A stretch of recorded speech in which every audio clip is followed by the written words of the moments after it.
E a gente vai repercutir, claro, como fazemos aí todos os dias, a nossa enquete do dia de ontem. No dia de ontem, nós repercutimos a atuação de Flávio Dino no Supremo Tribunal Federal. Afinal, ele passou aí pela sabatina no Senado e foi aprovado como novo ministro do Supremo Tribunal Federal. Vamos lá. Qual a opinião dos nossos internautas, daquelas pessoas que nos ouvem e que participam da nossa enquete diária? Na sua opinião, como será a atuação de Flávio Dino no Supremo Tribunal Federal? Com 70% das opiniões, ficou a alternativa: comunista declarado fará julgamentos ideológicos e tendenciosos. Essa é a opinião das pessoas que participaram aqui da enquete. Da maioria, 17,2% disseram que sua arrogância poderá provocar ciúmes de outras estrelas como Moraes e Gilmar Mendes, 9,4% dizendo que fará julgamentos isentos e dentro das atribuições do Supremo Tribunal Federal, e tem aqui uma pequena parcela de 3,1% que diz que ele terá uma atuação comedida, mesclando decisões ideológicas com decisões técnicas. Mas a grande maioria, 70%, disse que comunista declarado fará julgamentos ideológicos e tendenciosos. Agora eu quero pedir para você, ainda relacionado a esse assunto, se os congressistas, aqueles que são os isentões, aqueles que ficam em cima do muro, aqueles que vendem a sua alma, né, por emendas parlamentares, que ficam esperando o que vai cair na mesa para decidir o seu voto. Olha só o que o presidente Lula falou ontem a respeito da escolha do Dino, aprovação do Dino pelo Senado como ministro do Supremo Tribunal Federal. Presta atenção, olha só, você que está ouvindo a rádio aí, pare agora, você que está acompanhando a gente pelas redes sociais, ouça o que o presidente do Brasil disse a respeito da indicação do Flávio Dino para a Suprema Corte Brasileira. Vocês não sabem como eu estou feliz hoje.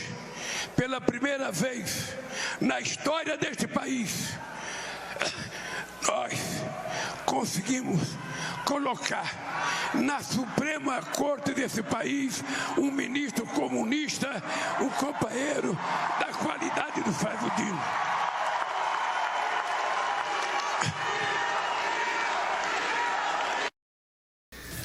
Pois é, eu quero ver agora como aquelas pessoas que defendem o Flávio Dino, como aquelas pessoas que defendem o Lula vão defender isso aí.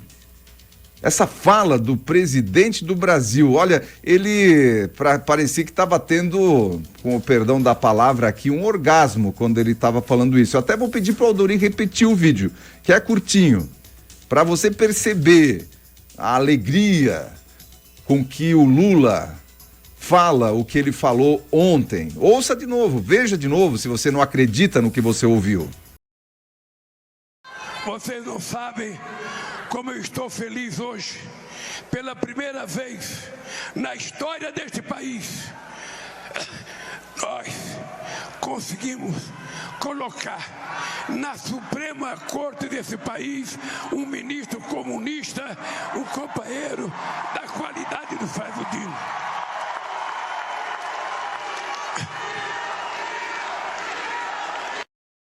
E essa responsabilidade do nós conseguimos pela primeira vez colocar um ministro comunista na Suprema Corte é responsabilidade total do Senado Federal, que teve a oportunidade, teve nas suas mãos a oportunidade de barrar essa indicação, mas não o fez.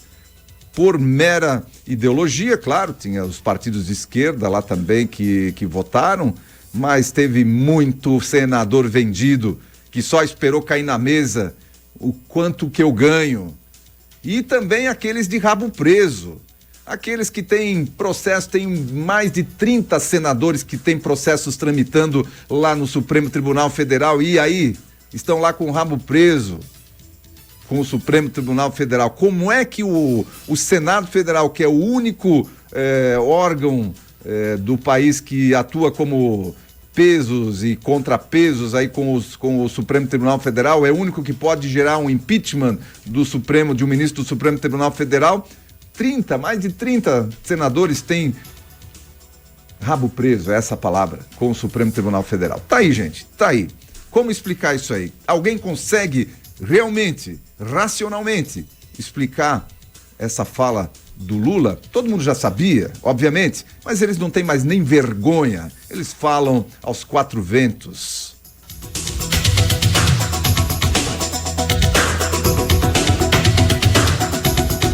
E olha, atenção, temos comunicado da Prefeitura de Timbó. Hoje a Feira Municipal de Produtos Orgânicos começa e termina mais cedo aqui em Timbó. A feirinha que acontece ali na Sociedade Cultural, atrás do Parque Central, será das 12 horas do meio-dia às 17 horas. Isso devido ao show do cantor Leonardo, né? Então fará com que a rua Aracaju seja fechada para veículos a partir das 17 horas dessa sexta. E da mesma forma também, a gente já informou no dia de ontem, mas reforçamos que a Secretaria de Saúde aqui de Timbó também informou que vão haver mudanças no atendimento do Programa de Saúde do Trabalhador, muito por conta do show ali do Leonardo também. A devida movimentação também que vai haver ali no período noturno, próximo à Policlínica, então, o pessoal estará atendendo no ambulatório do Oase, no seu horário normal, das 17 horas às 22 horas. Então, o atendimento ali da Policlínica irá para o Hospital e Maternidade Oase, das 17 às 22 horas do dia de hoje. Cidade movimentada hoje. Esperado um grande público, claro, para o show gratuito aí do Leonardo, aqui no centro da cidade de Timbó. Olha, nós comentamos ontem a situação lá de Florianópolis, onde os vereadores de Florianópolis deram aí mais de 40% de aumento nos seus vencimentos, passando dos pouquíssimos, meros 17 mil reais para 26 mil reais de salário. Pois é, a Câmara de Blumenau acho que ficou com inveja e a Câmara de Vereadores de Blumenau aprovou às pressas na noite desta quinta-feira. Sempre é assim, às pressas, na calada da noite, no final do ano, onde a população está pensando aí nos presentes de Natal, nas férias. Um aumento de salário dos parlamentares da próxima legislatura. O valor dos vencimentos subiu 31,5%, passando dos atuais 14 mil reais. 14 mil, né, gente? Coitadinhos dos vereadores de Blumenau, só ganham 14 mil reais para 18 mil reais. Mas está mais baixo, né? Está mais baixo do que a Câmara de Vereadores de Florianópolis. Olha, um acréscimo de 4 mil reais. Entre a discussão e votação do projeto que tramitou em regime de urgência, sabe quantos segundos levou? 31 segundos para ser aprovado em plenário. Tramitação e votação com 8 votos favoráveis, 3 contrários e 2 abstenções. No mesmo projeto em que aprovaram um aumento, os vereadores também criaram o 13º salário, que não existia até então. Já o valor do vencimento do presidente, esse foi reduzido. Afinal, né, ele estava ganhando demais, R$ 21.413, passou para 21.413. Estava 21.413 e passou para 20.864. Reduziram R$ 549 no salário, no alto salário do presidente da casa. Vale lembrar que, além desses valores, os parlamentares de Blumenau também recebem um salário diário de um subsídio diário de R$ 35 de vale alimentação, que totaliza mais R$ 1.050 por mês. Além do salário, então. Com o aumento confirmado em Blumenau, as 3 maiores cidades de Santa Catarina tiveram um reajuste de mais de 2 dígitos percentuais nos salários dos vereadores. Em Florianópolis, o acréscimo foi de 48%, enquanto Joinville, um aumento definido à véspera de um feriado, foi de 34,5%. E agora, Blumenau, essa vergonha, esse escárnio com o dinheiro público. Eu só espero que a nossa Câmara aqui de Timbó, que eu sei que tem uma série de projetos para serem aprovados agora, também no final do ano. Ficaram aí mais de uma dezena de projetos que vão ser aprovados aí nas últimas sessões do ano, que não tenha nenhuma jabuticaba dessa aqui também. Porque não pode. Isso não há argumento moral. Pode ter argumento legal, porque a Câmara de Vereadores de Florianópolis tem que estar lá um percentual dos deputados, a Constituição permite, pode ter argumento legal, mas não há argumento moral que justifique esse escárnio. R$4.000 de aumento. Qual é o trabalhador que ganhou 34%, 48% de aumento? E que ganha já 17, 18, 20 mil reais de salário mensal? Qual é o trabalhador que ganha isso? Então, eu só espero que isso não esteja contaminando as câmaras de vereadores aqui da nossa região. O governo de Santa Catarina anunciou que vai revogar decreto de medidas anti-Covid nas escolas. Isso nos próximos dias. Um novo decreto para revogar as medidas anti-Covid para entrar em vigor aí desde janeiro, que na verdade está em vigor desde janeiro de 2022 nas escolas públicas e privadas. O governo de Santa Catarina então vai publicar dentro dos próximos dias. Dentro das regras impostas estão o uso de máscaras e também a vacinação obrigatória para os profissionais de educação das unidades de ensino catarinenses. O decreto 1669 de 2022, assinado pelo então governador, o Carlos Moisés da Silva, do Republicanos, gerou polêmica por conta das medidas impostas. A principal delas era a necessidade de que os profissionais de educação tivessem que apresentar comprovantes de vacinação. Nos próximos dias, entretanto, a medida deixará de ter validade. A revogação já tramita na Casa Civil do Governo do Estado. Depois disso, será confirmada pelo Diário Oficial de Santa Catarina. Mais do que na hora de revogar essas medidas aí. Já era, já passou. E liberdade, né, gente? Liberdade. Muitas liberdades individuais foram retiradas aí do cidadão com base nessa situação. Mas já passou da hora até desse decreto ter sido revogado. E olha, com salários atrasados, funcionários da Coteminas convocam protesto em Blumenau. Funcionários da Coteminas de Blumenau farão uma manifestação na porta da fábrica no bairro Garcia na manhã de hoje, sexta-feira. O Sintrafite, sindicato que representa a categoria, está convocando o ato e alega que a empresa voltou a atrasar salários. Os vencimentos de novembro ainda não foram pagos e estaria descumprindo um acordo firmado com os pouco mais de 700 trabalhadores que foram demitidos esse ano. A situação parece que cada dia que passa está se agravando, diz Carlos Alexandre Maschi, presidente do Sintrafite. Segundo a entidade, a Coteminas também atrasou o pagamento da primeira parcela do 13º salário e não estaria depositando o fundo de garantia. Com exceção de fevereiro e junho, a companhia deixou de pagar salários em dia em todos os demais meses deste ano, conforme o Sintrafite. Em julho, a empresa e sindicato chegaram a um acordo intermediado pelo Ministério Público do Trabalho para pagar em até 10 vezes as rescisões de 721 funcionários. De acordo com Maschi, as primeiras parcelas chegaram a ser honradas, mas o compromisso teria deixado de ser cumprido. Até a metade do ano, a Coteminas empregava cerca de 1.200 pessoas na unidade de Blumenau. Com a demissão em massa, restaram entre 350 e 400 colaboradores, segundo estimativas do sindicato. São os desafios aí da iniciativa privada de se manter no mercado.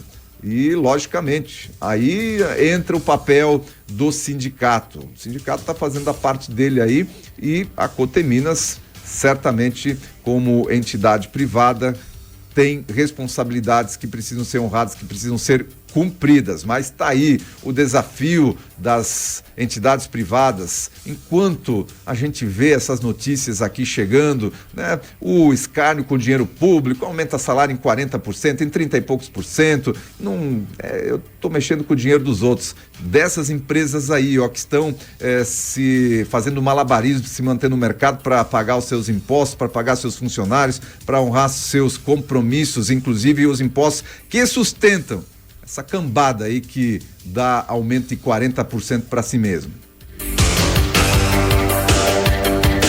Olha, essa quinta-feira foi marcada pela derrubada de vetos do governo Lula pelo Congresso. Nessa quinta-feira, dia 14, o Senado Federal e a Câmara dos Deputados derrubaram o veto do presidente Lula ao projeto de lei que estende a desoneração da folha de pagamento. O texto, que havia sido rejeitado integralmente, será agora promulgado como lei. No placar, 60 senadores foram favoráveis à derrubada e 13 foram contrários. Já na Câmara, foram 378 deputados favoráveis à derrubada e 78 contrários. Parlamentares argumentaram que empresas seriam prejudicadas financeiramente com o veto da medida. Após a decisão do parlamento, a medida que beneficia 17 setores da economia será prorrogada até 31 de dezembro de 2027. O Congresso derrubou também alguns vetos do presidente Lula ao projeto de lei complementar do arcabouço fiscal e ao projeto de lei que restabelece o voto de desempate a favor do governo nas votações do Conselho Administrativo de Recursos Fiscais, do CARF. Foram 410 votos na Câmara e 63 no Senado para derrubar os vetos do governo petista. E ainda no dia de ontem, o PT decidiu acionar o STF contra a derrubada do veto ao marco temporal, que aconteceu também no dia de ontem em sessão do Congresso. Os parlamentares anularam 41 dos 47 vetos do presidente Lula no projeto de lei. Na Câmara, 321 deputados votaram para derrubar os vetos do petista. 137 se posicionaram para mantê-lo e um deputado se absteve. Já no Senado, 53 parlamentares votaram para derrubar os vetos e 19 senadores se posicionaram para manter os vetos. Só para você ter uma ideia, nos últimos dias, 2 dias, não ontem, né? Anteontem e antes disso, 2 dias, 10 bilhões de reais foram liberados pelo governo federal em emendas parlamentares. 10 bilhões, em função de toda a tramitação. E vejam que projetos importantes, ainda tem a questão da reforma tributária, tudo isso em pauta lá no Congresso Nacional ao mesmo tempo. Tem deputado que não sabe o que está fazendo lá, não sabe o que está votando, só vota baseado na orientação lá do partido, está recebendo emenda parlamentar a rodo. 10 bilhões em 2 dias foram liberados e projetos da mais extrema importância para o país estão sendo votados ali à revelia nesses últimos dias do ano de 2023. E olha, para a gente fechar o nosso giro de notícias, eu falava nas manchetes que nós íamos comentar por que o Maduro estava cantando de galo aqui na América Latina, por que ele está, né? Não está, mas está cantando de galo, ameaçando invadir a Guiana, né? Está grande, dando uma de grande ditador aí o Maduro. Não é por nada. China e Rússia já enviaram cerca de 5 bilhões de reais em armas para a Venezuela, denuncia o Instituto. A China e a Rússia enviaram cerca de 5 bilhões de reais em armas para a Venezuela desde 2010. Segundo o Instituto Internacional de Pesquisa para a Paz de Estocolmo, o envio dos armamentos faz parte de acordos de 500 milhões de dólares com a China e de 484 milhões de dólares com a Rússia. Os dois países enviaram equipamentos como mísseis guiados, aviões de combate, tanques e helicópteros. Nesse mesmo período foram enviados mais de 400 blindados, como o modelo soviético BMP-3 e o chinês ZBD-5. Russos e chineses também enviaram mais de 5 mil mísseis para a Venezuela. O Irã também disponibilizou 12 veículos aéreos não tripulados, controlados por controle remoto ou computadores de bordo. Eles são equipados com mísseis e podem permanecer voando por 24 horas seguidas. Com a ameaça de invadir a Guiana e tomar a região de Essequibo, a Venezuela de Maduro tem aumentado as tensões na América do Sul. Nicolás Maduro e o presidente da Guiana, o Irfan Ali, se reuniram nesta quinta-feira em São Vicente e Granadinas, país no Caribe. Tá entendendo? Tá entendendo que o Maduro, ele só tá mostrando as asinhas dele porque tem alguém dando suporte para isso? E adivinha quem é? Os comunistas, Rússia e China, dando suporte de mais de 5 bilhões de reais em armamentos. Está armado até os dentes o Maduro. E assim a gente encerra o nosso primeiro bloco de informação para você, ouvinte do Repórter Cultura.